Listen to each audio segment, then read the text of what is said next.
Hello guys, welcome back to my channel. আমি স্বস্তিক আর তোমরা দেখছো স্বস্তিক ব্লগ। তো আজ সাইকেল নিয়ে বেরিয়ে পড়লাম একটা কাজের উদ্দেশ্যে। না সাইকেল নিয়ে কাজে যাচ্ছি না।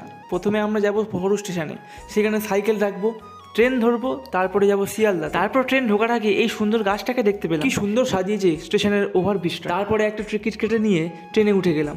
আমাদের ট্রেন ঢুকে গেছে। প্রথমে আমি চলে গেলাম শিয়ালদা স্টেশনে, তারপরে গেলাম শিয়ালদা মেট্রো স্টেশনে, তারপরে একটা টিকিট কেটে নিয়ে চলে গেলাম ফুলবাগানে। ও আচ্ছা, তোমাদেরকে বলাই হয়নি তো আমি কোথায় যাচ্ছি, কি কারণে যাচ্ছি। আমি যাচ্ছি কলকাতা ফুলবাগানে একটা কাজের উদ্দেশ্যে।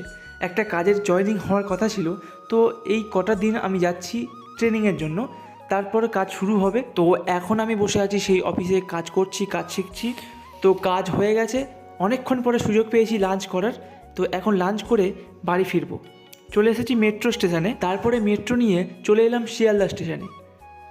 তো এসে দেখি ট্রেন অপেক্ষা করছে আমার জন্য। শিয়ালদা থেকে নামখানা লোকাল 5:28 যে নামখানা লোকাল আছে, সেই ট্রেনে আমি উঠে পড়লাম। তারপর ট্রেনে উঠে চলে এলাম বাড়ি। আর এখন ভিডিওটা এখানেই শেষ করছি। ভালো লাগলে লাইক, শেয়ার, কমেন্ট এবং সাবস্ক্রাইব করে দিও।